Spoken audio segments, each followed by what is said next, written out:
People often assume that clear intentions lead to predictable results in their private lives.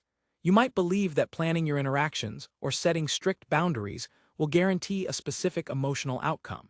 Yet daily life frequently delivers consequences that contradict your initial goals.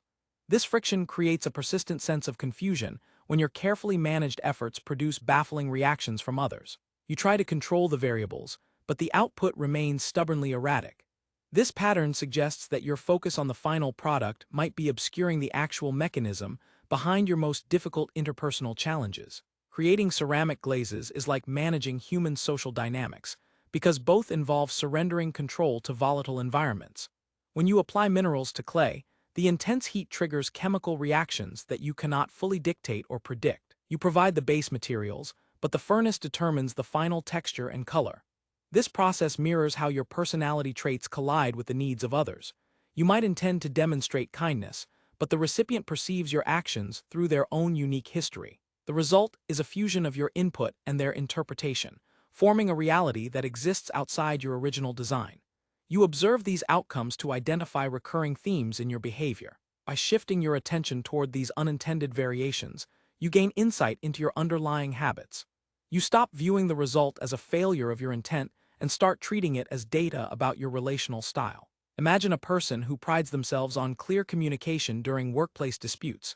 They prepare their arguments with precision, aiming for total neutrality to avoid conflict. However, their colleagues consistently report feeling intimidated by this approach. The person feels frustrated because their goal was harmony, not dominance. If they continue to focus solely on their intent, they will remain stuck in a loop of confusion. If they instead examine the pattern of these interactions, they might notice a recurring habit of using technical jargon to distance themselves from emotional vulnerability. They learn that their pursuit of neutrality inadvertently signals coldness to others. By tracking how their specific method generates this unwanted response, they gain the ability to adjust their approach. They no longer mistake their intended message for the actual impact they have on their environment.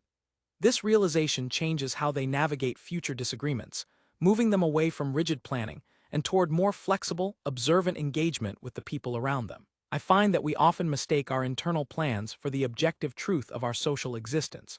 We invest heavy effort into building specific versions of ourselves, hoping that these versions will be received as we intend. When the feedback loop returns something different, we frequently blame the environment or the other person involved.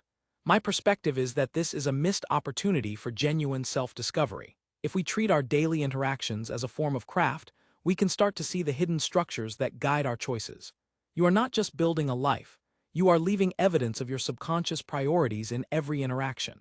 When things go wrong, the error is often the most informative part of the entire process.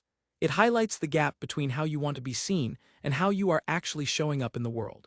I believe we must stop defending our initial intentions and start analyzing the debris left behind by our actions. This requires a level of detachment that can feel uncomfortable at first, but it provides the only path toward authentic growth. Your recurring struggles are not random accidents. They are consistent signals about the parts of your personality that you have not yet integrated into your conscious awareness. What specific patterns do you notice when you look at the unintended consequences of your own daily actions? We tend to look at our lives as a series of finished projects, but the reality is much more fluid. It is useful to step back and observe the unintended shapes that emerge from your efforts. You might find that the mistakes and the unexpected outcomes contain more information than your original plans ever did. Pay attention to the results that surprise you, as they often hold the key to your own hidden habits. Are you willing to examine the unintended forms your actions have created?